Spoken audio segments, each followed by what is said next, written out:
Thank you. Good morning, good afternoon, good evening, wherever you are. I'm Aaron Schildhaus. I'm here with Terry Granof. This is the second time we've done this program. We did it a few years ago, and we were delighted to have Trace come back to us and ask for us to do it again. As nothing's gotten easier in the last few years, there's been a lot more activity, as you all know, on many fronts. And so what we'd like to do is give you a quick background of the bases for litigation, and then to describe in greater detail. We'll get into it, and you may even have some questions for us afterwards. Thank you, Aaron. So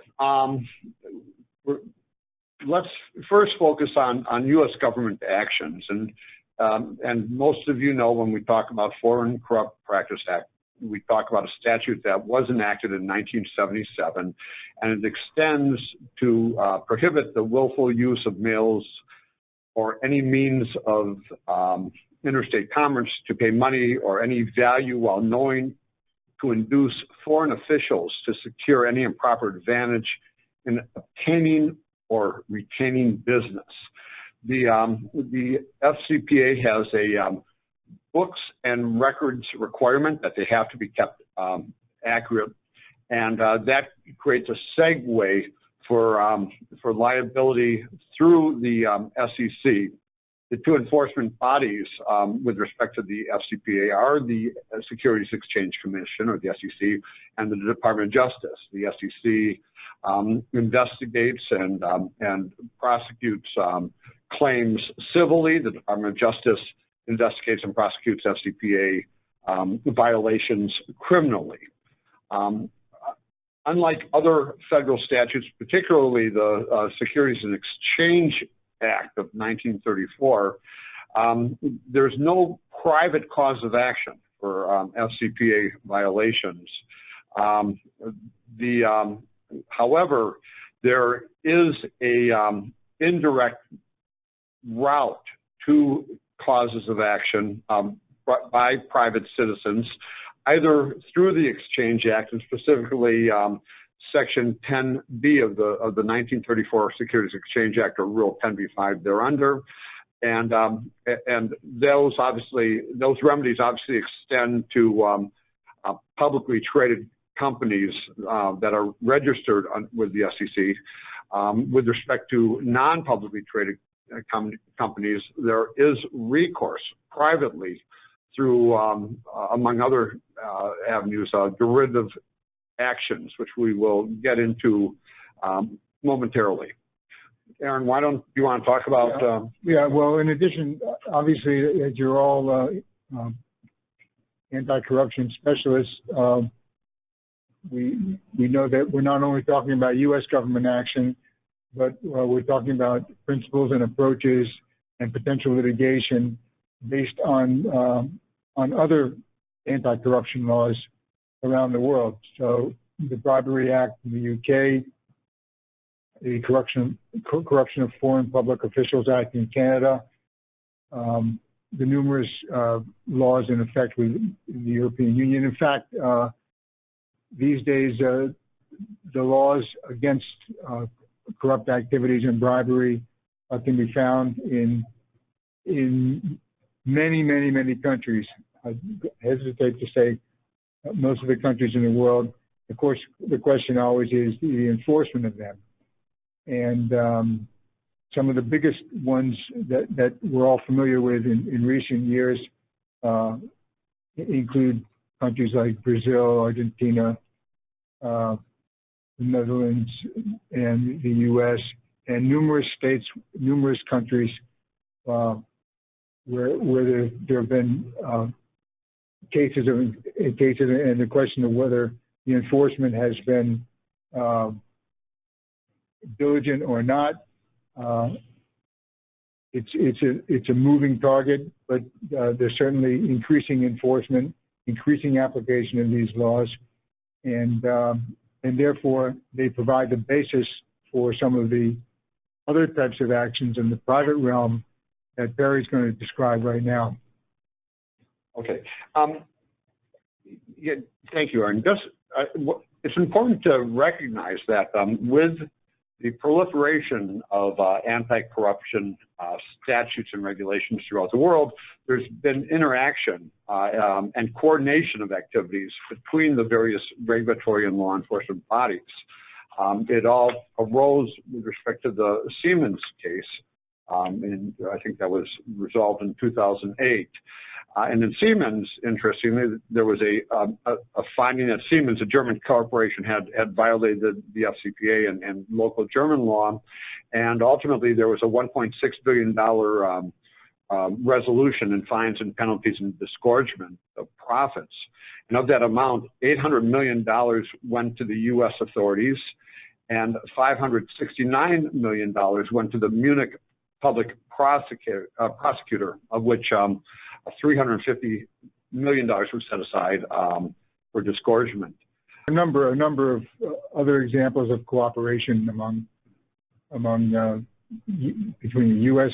government entities and non-U.S. government entities. Right, and along those same lines too. Just one other example, because it's so recent, is Petrobras. Of course.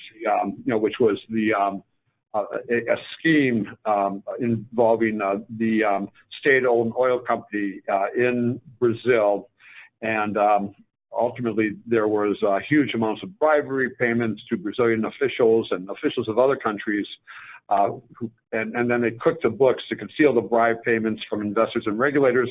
And ultimately, again, this is the most recent that I'm aware of, $835 million in criminal fines was paid, as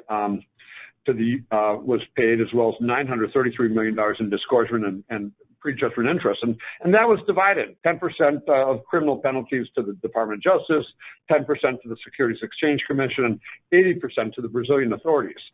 And then just recently, within the last month, Switzerland brought related charges, and they seized more than $620 million of Swiss francs, and returned 390 to Brazilian authorities. So there's a lot of interaction between these regulators, and what's important about it is that it creates incentives to regulators outside the U.S.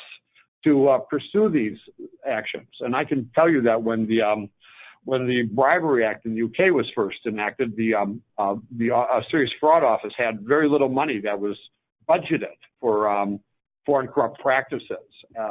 Thinking, I guess, and I'm speculating, but I suspect that the thought was that this would be a moneymaker, if you would, for the Serious Fraud Office. It's been a moneymaker for the U.S. government, that's for sure, and I think for a lot of other governments as a result. But in addition to the money that's there, we've broken this up into civil actions, so that in addition to these government fines and processes, we wanted to really spend most of the time focusing on the civil aspects of it, how actions are brought and what they're based upon. So the two general areas are in securities class actions and derivative actions. And in a securities class action, lawsuits are brought alleging that the shareholders have been harmed by material misrepresentations or omissions. Securities class actions usually allege violations of Section 10B of the 1934 SEC Act and Rule 10b-5. That rule prohibits any act or omission resulting in fraud or deceit in connection with the purchase or sale of any security. And Sarbanes-Oxley came in to oversee the financial reporting landscape for financial professionals. Its purpose is to review legislative audit requirements and to protect investors by improving accuracy and reliability of corporate disclosure. So we have the twin prongs here. Of course, damages are required in these cases. You have to show damages. You have to show that the value of the stock was diminished. Right, and just to clarify, when we're talking about security claims, security class actions, what we are talking about are damages to the shareholders for loss in their value of the stock that they purchased based upon a purported misrepresentation by management, which inflated the value of the stock. And once the truth is finally disclosed, the value of the stock falls to reflect its true value based upon the regular market transactions. It's very, very strongly market driven. But again, the basis of damages in security class actions is the value of the shares, which rises or falls based upon misrepresentations and disclosures. I'm sorry, Aaron. No, that's absolutely critical. In addition to the underlying basis, actions brought under Section 10B and 10B-5 they have to follow very strict pleading requirements. So the Federal Rules of Civil Procedure. Okay, securities class actions, as I said, are based on our lawsuits where the allegation is that shareholders have been harmed by material misrepresentations or omissions made by the company or its directors and officers. And I went on to say that the class actions usually allege violations of Section 10B of the 34 SEC Act and Rule 10b-5 and Sarbanes-Oxley. And then I was talking about the strict pleading requirements. And why don't you pick up on that? Okay, I'm happy to. When you're talking about securities fraud under Section 10b-5, which is Rule 10b-5 of the Securities Exchange Commission, which is obviously connected to Section 10b of the Act itself. You have to prove securities fraud. Now, fraud is, when we get to the issue of insurance, would be something that wouldn't be covered for reasons which is obvious, but we'll explain a little more detail later on. But plaintiff lawyers, when they file security class actions, tend to plead scienter, which is something not quite fraud, but certainly extreme. In fact, scienter was defined in the case Sunstrand Corp versus Sun Chemical, a 1977 case issued by the decision issued by the Seventh Circuit, and in that case it defined scienter as something highly unreasonable omission involving not merely simple or even excusable negligence, but an extreme departure from the standard of ordinary care, and which presents a danger of misleading buyers or sellers that is either known to the defendants or so obvious to the actors it must have been aware of. Now that scienter issue has gotten a lot of attention all the way up to the United States Supreme Court, and of course Congress, which has tried to control the number of security class actions filed and making sure that indeed there was some, if not fraud, that the scienter standard was serious enough that it had to be pled properly in order for a security class action to survive a motion to dismiss. The Private Security Class Action Reform Act was designed to begin to limit the abuse of shareholder security class actions, and it required that a complaint had to be stated with particularity as to the facts giving rise with a strong inference that the defendant acted with the required state of mind.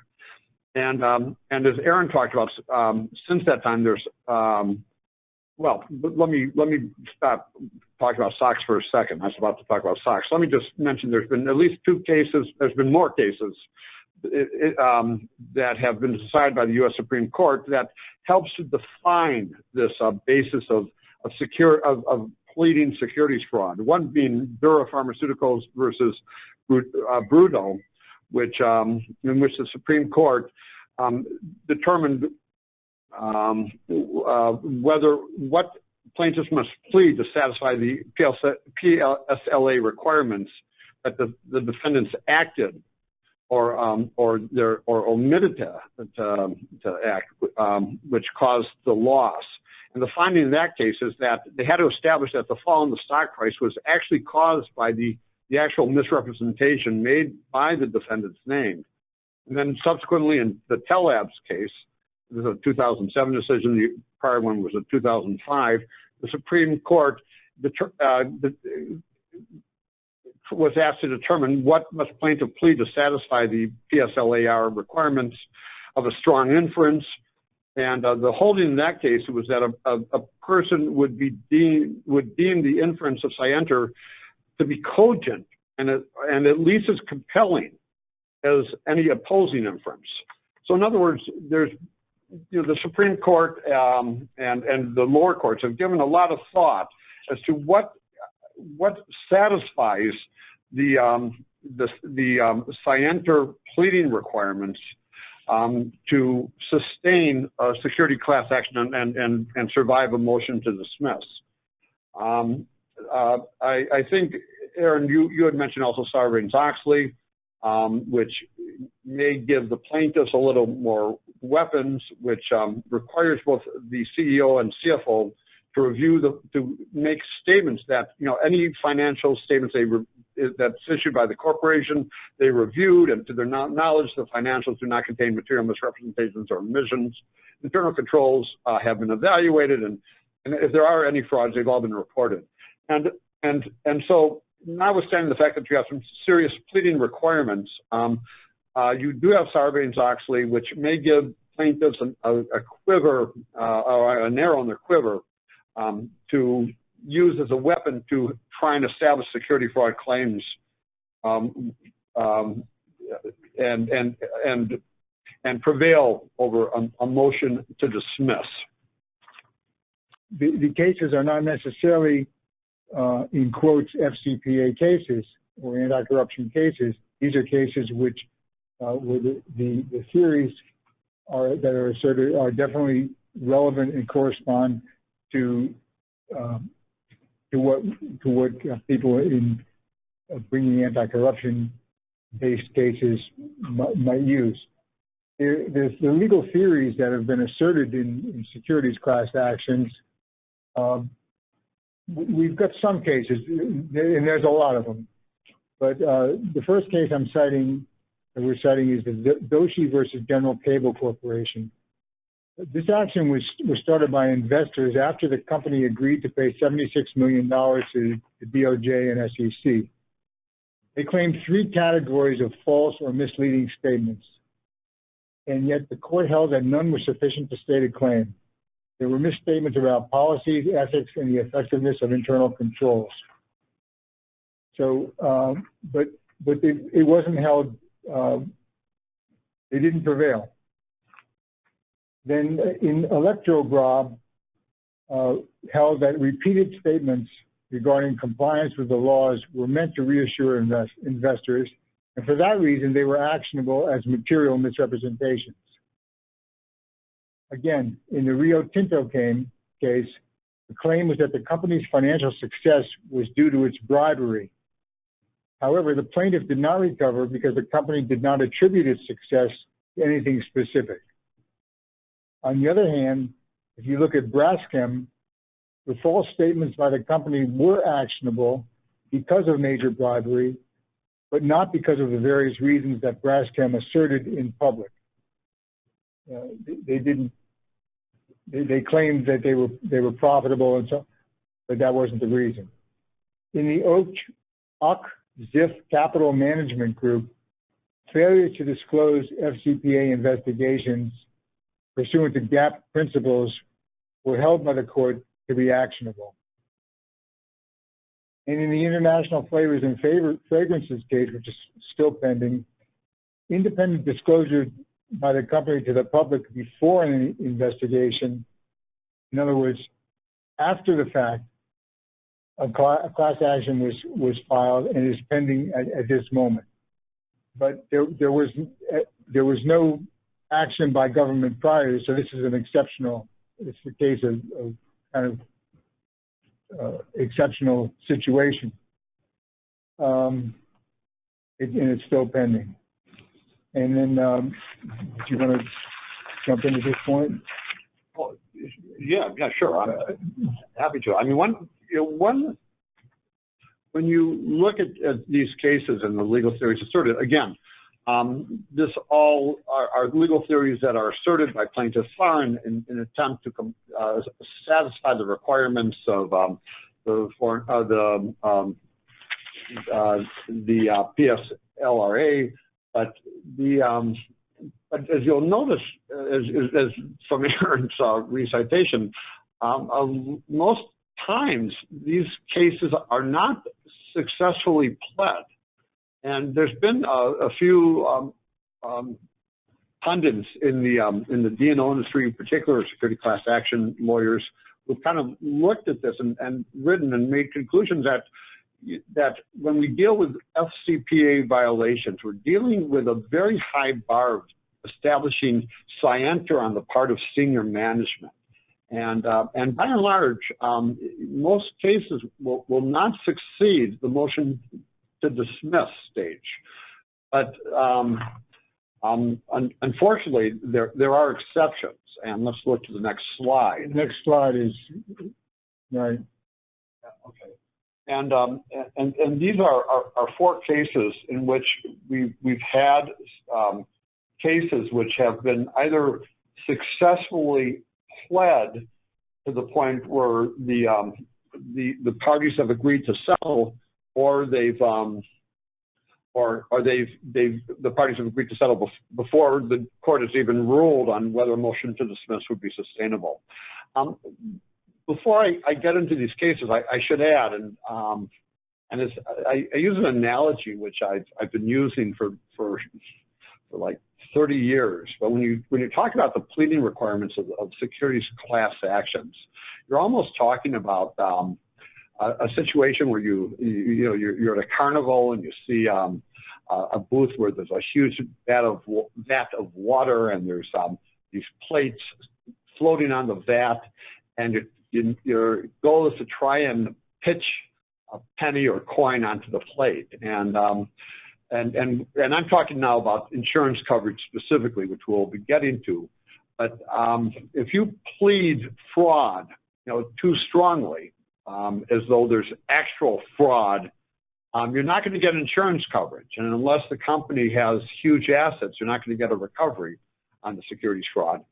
On the other hand, if you don't pitch the penny hard enough and it misses it falls short of the plate, you're not going to get liability. And for that reason, when you look at security class actions, the vast majority are settled, because on the one hand, the plaintiffs are faced with the dilemma that if they plead fraud too strongly, they won't get insurance coverage, and if they don't plead fraud enough, they're not going to have a sustainable complaint.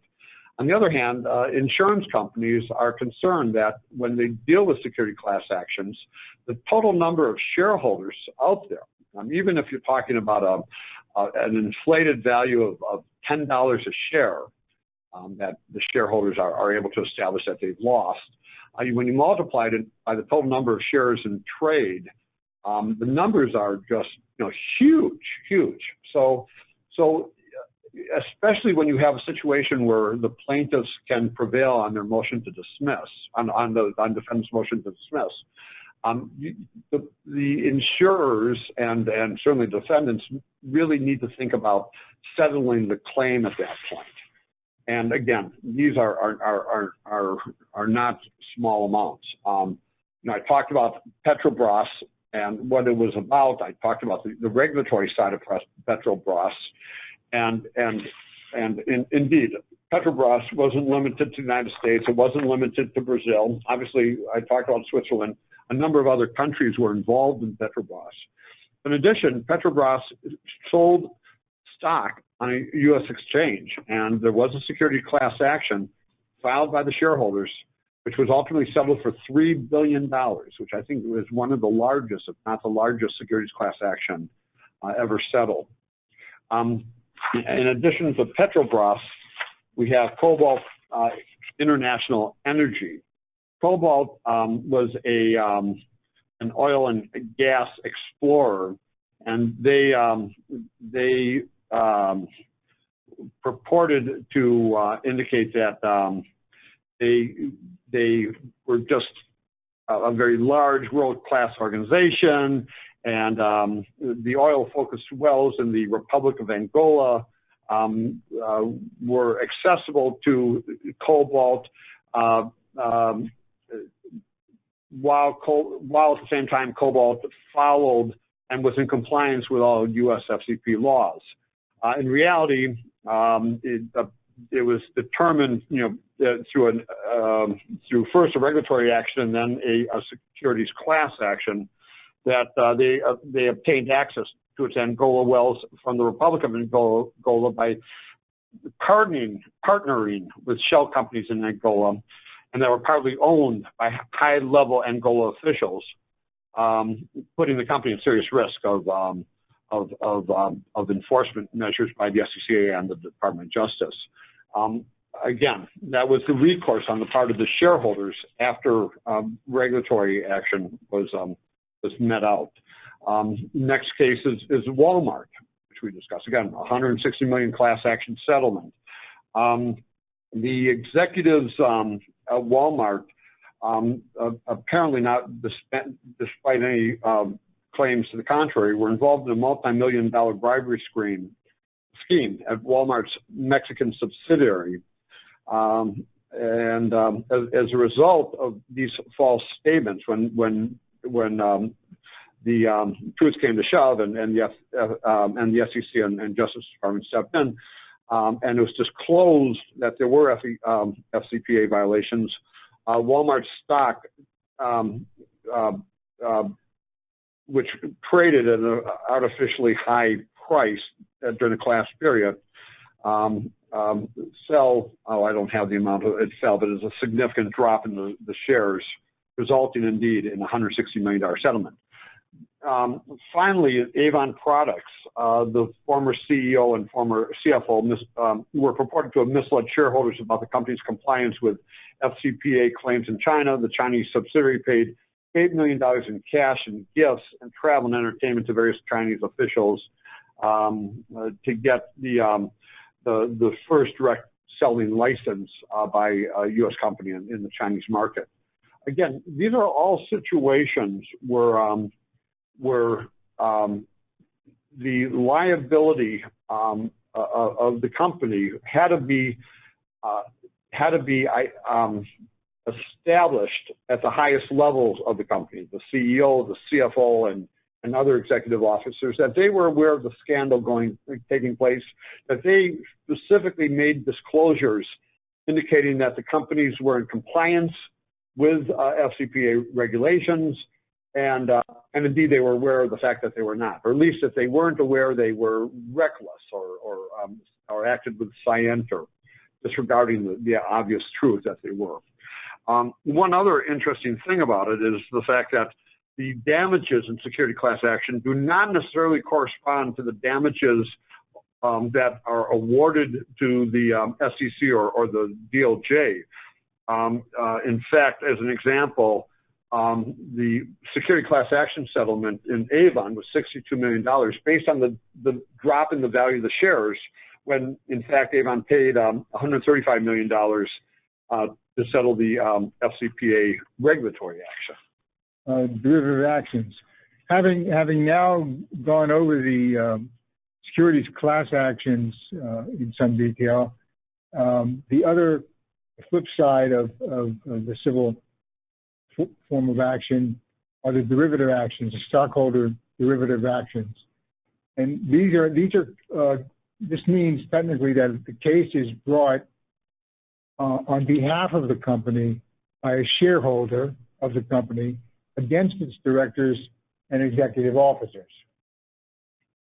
And the typical reasoning behind it is typical claims that there's been a breach of fiduciary duty on the part of the directors and executive officers. In other words, they didn't exercise good faith. They didn't exercise due care. In a word, they were disloyal. So that the company's share value suffered, and therefore the company suffered as a result. And so it's brought as a derivative suit. In these typical claims of breach of fiduciary duty, you show that the board action or the officer action that took place was either negligent or grossly negligent. Or another option, that the board or officer action that was taken was intentionally wrongful. And the other area is that the board member or the officer failed to act despite having an affirmative duty to do so. Barry, maybe you'd like to talk about the Caremark International case. Before that, can I clarify a little on the derivative action? Sure.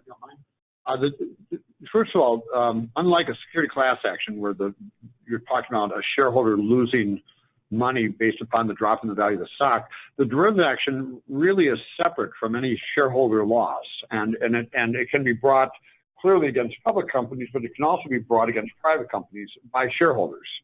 And it's typically an action brought by shareholders to sue the corporate directors and officers for losses the corporate directors and officers incurred, for losses the corporation incurred due to the actions of the directors and officers. And it's a little of a complex procedural process compared to security class actions, notwithstanding the pleading requirements of security class actions.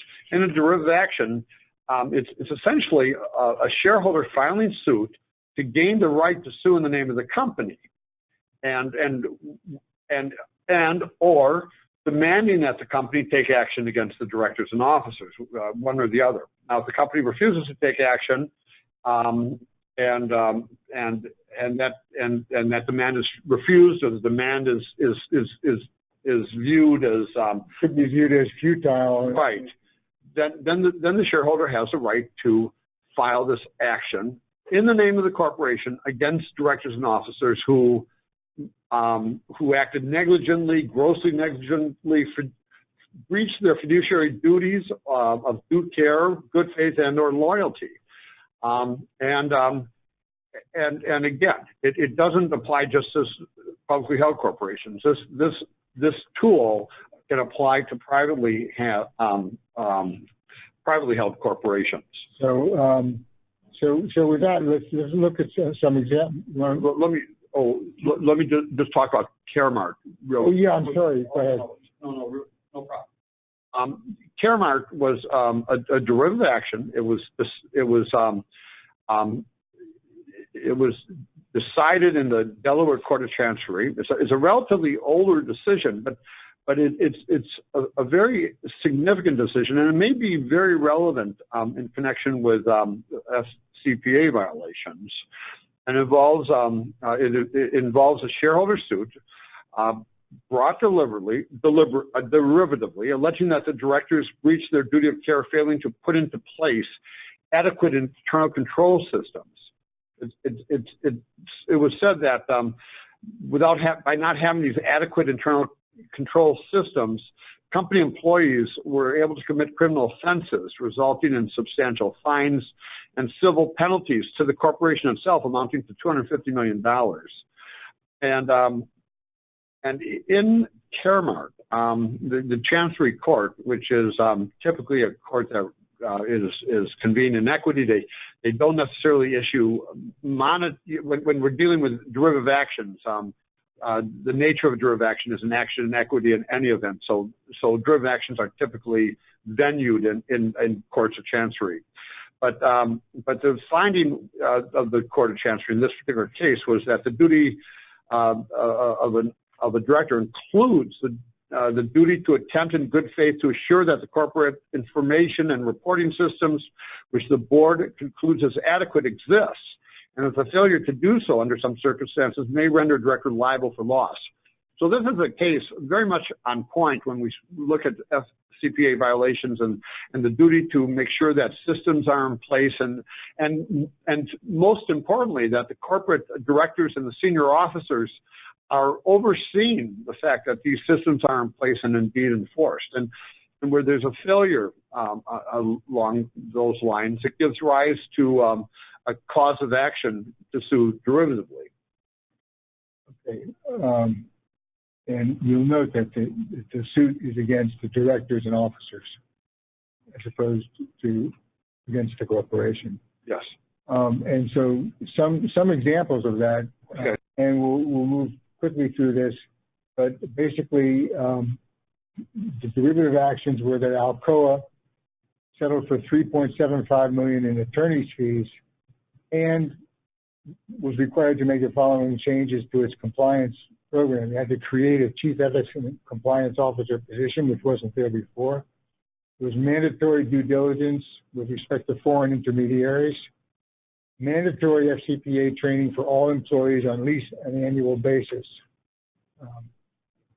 Another derivative action was Maxwell Technology, which settled for changes to its internal controls and compliance program, requiring mandatory employee training programs, the establishment of an FCPA and anti-corruption compliance department, the creation of a chief compliance officer position at the executive level who reports directly to the board, and provisions that only allow acquisitions of other entities after a thorough FCPA and anti-corruption due diligence. Another case which is not on point but is analogous is the 21st Century Fox case. In this case, the complaint alleges that Fox breached their fiduciary duties in failing to prevent the alleged misconduct. And you'll probably already, it was in the headlines a while ago. The complaint does not allege employment wrongful acts of the case that would trigger EPL, employment insurance. Rather, it alleges management wrongful acts of the kind that would trigger D&O insurance. So this was a case where really it has to be viewed as a D&O claim. The directors and officers claim that the directors and officers did not prevent the damage to the corporation that occurred, and therefore the shareholders suffered, substantial loss. But yeah, thanks, Aaron. Just a few quick observations. You'll notice with these examples that the damages that are typically incurred in connection with derivative actions are not are dwarfed compared to the damages of security class actions. Alcoa being $375 million. Maxwell, we're dealing with prophylactic remedies that where there is no actual monetary damages at all. But the reason we included 20th Century Fox in here, even though it's not an FCP matter, is that you can see there's a potential for some significant damages being awarded or being settled for in a derivative action. Sure, $90 million is not worth sneezing at, I don't think. So a standard directors and officers insurance policy, it typically provides very limited coverage for very limited fines and penalties, but only where permitted by public policy. So fines under any circumstance are going to be generally not covered. But what about the cost, the cost of the proceeding, the cost of the defense, investigation, et cetera? Normally, the D&O would provide defense costs for individuals, but only with respect to regulatory and criminal investigations. However, most policies provide that the legal fees that are incurred are subject to approval. They also require a formal investigation, which specifically identifies the individuals involved. The coverage is limited to the insured person.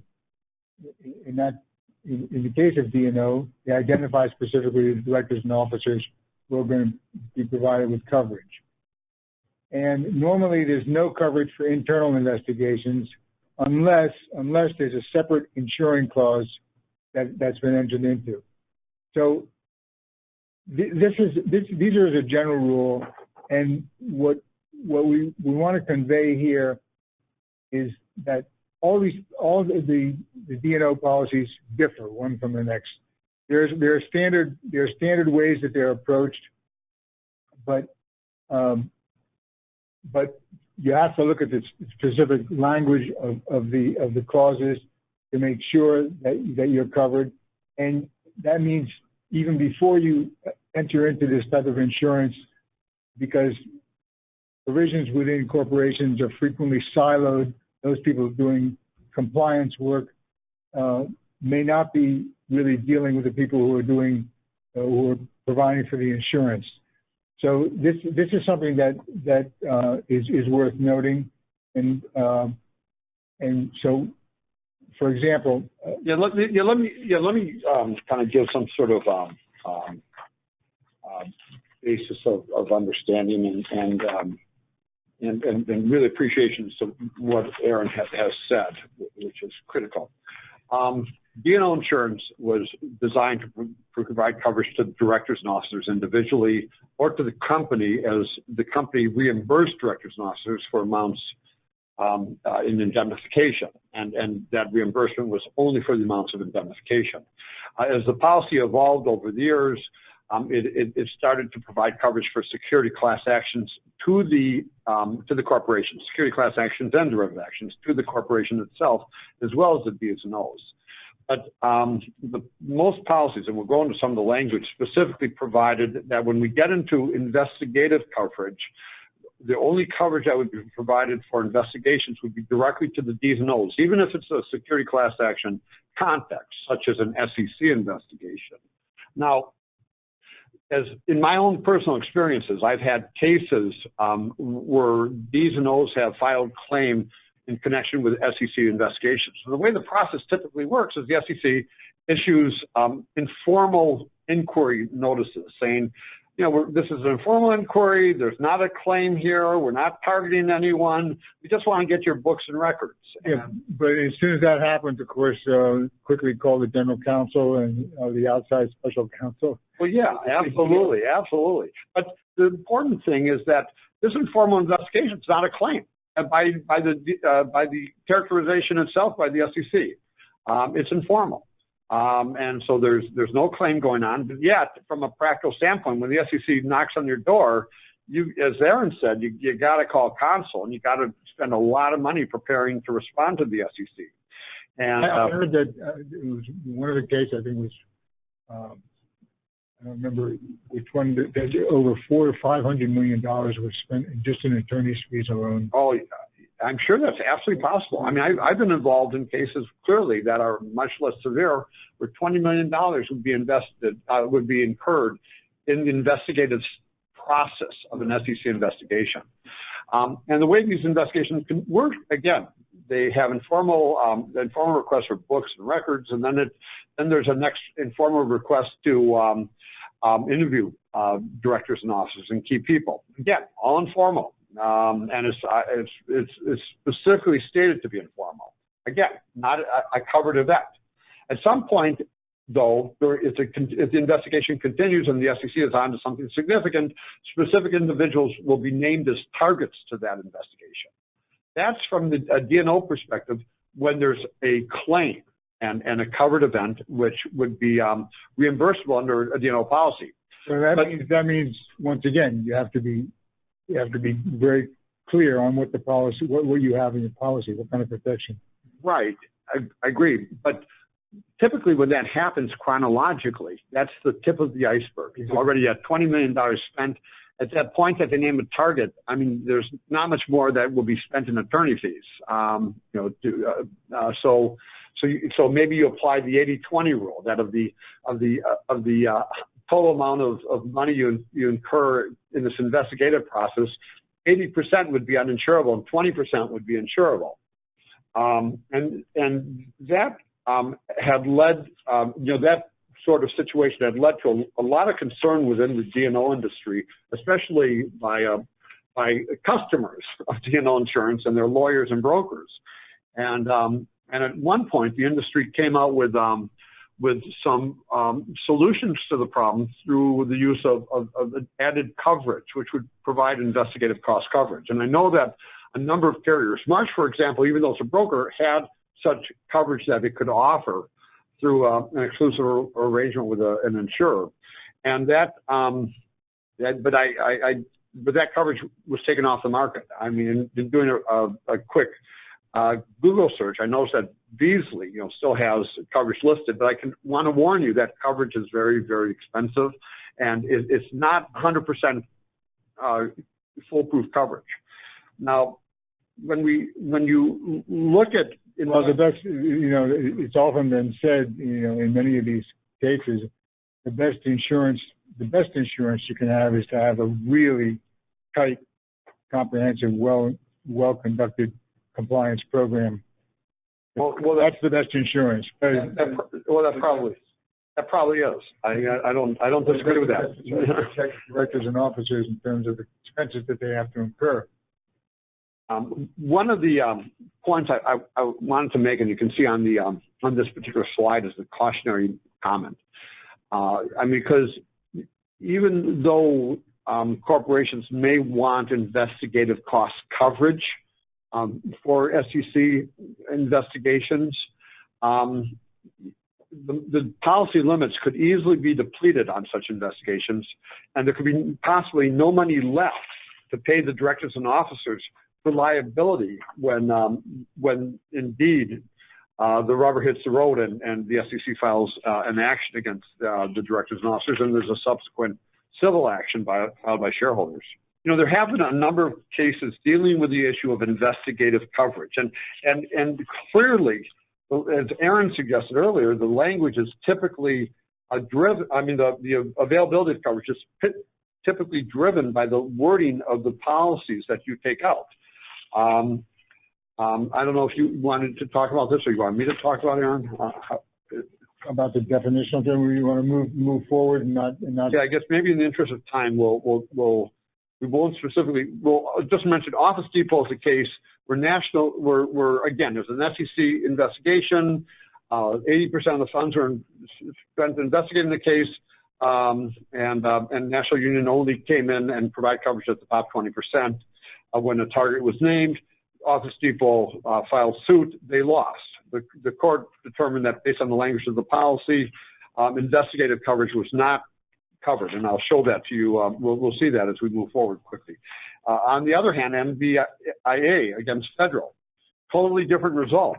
But again, as we'll see in a second, that was driven by the language of the policy. Exactly. This was a situation where it was a state investigation, and the state required that the Syracuse reimburse the state for its investigative costs. So it was more not an issue of defense costs, but actual settlement and liability coverage. And indeed there was a determination that there was coverage, again, based on the language of the company, the policy, and specifically because we weren't dealing with defense costs, which is treated differently in a policy, as opposed to liability, which indeed this case addressed. So when you have a D&O policy in front of you, the first question is there a claim? And so you have to look at the definition of claim, and that can be a bit complicated. Is there a loss? Once again, it's a defined term. What is the nature of the investigation? And are there other policy terms and conditions of significance? These are your basic points, and I think we can keep moving on. Yeah, I know. We're running out. On to the next slide. Okay. So we put together some examples of a definition of a claim. So in this American International company, which was cited in Office Depot, a claim means, and it's defined here, as you can see. We won't go through it. It's a written demand, but it's here for you to take a look at afterwards. I think. Yeah, I think you may have a. Yeah, the critical point in this this was an AIG policy that was used. That was the subject of the Office Depot case. What the court indeed determined was what was critical is that it had to be, and I'm looking at subsection 3, a civil, criminal, administrative, or regulatory investigation of an insured person. So that language in and of itself excluded the corporation and gave weight to AIG's claim that there was no corporate coverage for the investigation. Okay, and now, so we'll move to the next the next slide, which says loss. This is a partial example, and the reason I say partial is because the full definition of loss goes on for several more paragraphs. but the basic things here, it says that it includes damages and defense costs, but it doesn't include matters that are considered to be uninsurable. In other words, any fines or civil fines or criminal fines or penalties imposed by law would be considered to be uninsurable and therefore excluded from the scope of the policy. So that precludes coverage for the FCPA penalties and fines, and also for restitutionary claims. Yeah, but I mean, to the extent of having to cover, if the policy provides for D&O coverage and they haven't exhausted the limits. I'm not sure. I think the point being that with respect to the definition of loss, typically fines, penalties, restitutionary damages are not covered losses under a D&O policy.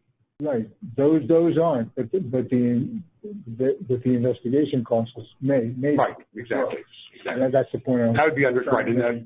Right. I'm sorry, Aaron. But that would typically be under the definition of defense costs, which is typically part of a D&O policy.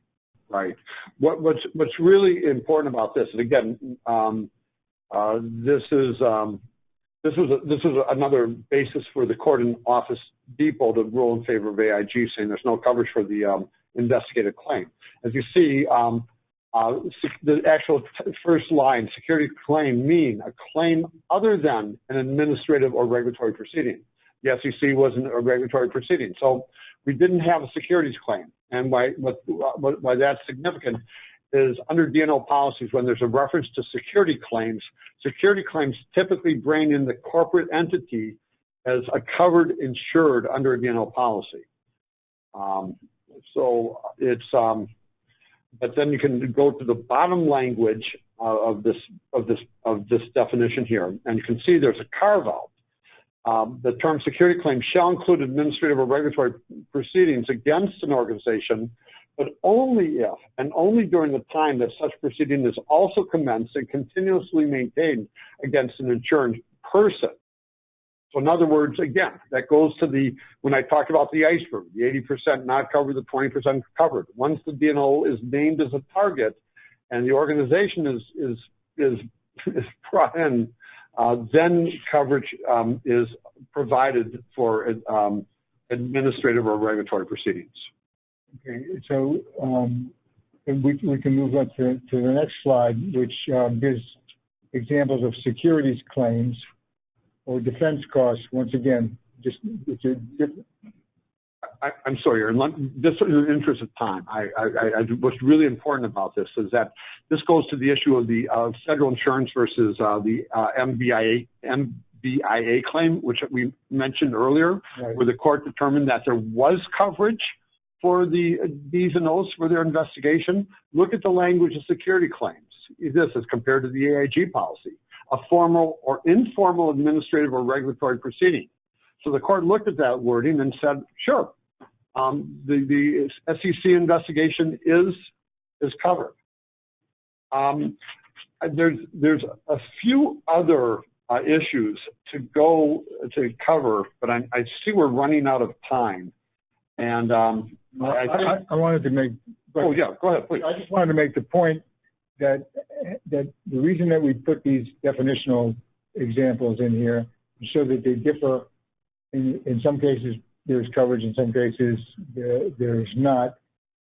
It all goes to the question of when you negotiate these contracts, and they can be negotiated, and they can be discussed with the insurance company. And I think people in the, more and more in the compliance area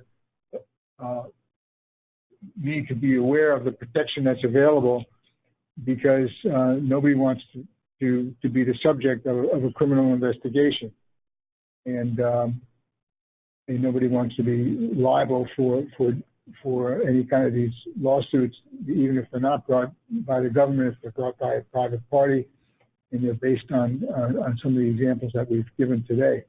You have the opportunity, you really have an obligation, I think, to look at whether or not insurance makes sense, what kind of insurance exists. Are you going to be the right people going to be covered by the D&O language, and what are the limits, and what are the definitions, because they're very, very subtle in some cases and need to be thoroughly examined, but they can be negotiated. Yeah, I mean, obviously, you want people with experience to look at the policies maybe in advance of anything blowing up, to kind of get some sort of sense as to, how does it look from the perspective of somebody who has experience in this area as to whether or not coverage would be available for investigative costs, for fines and penalties, restitution, and the like. Thank you very much for your attention, and thank you, Perry, for your expertise. Thank you, Trace, for inviting us again, and thanks all of you for staying with us to the bitter end.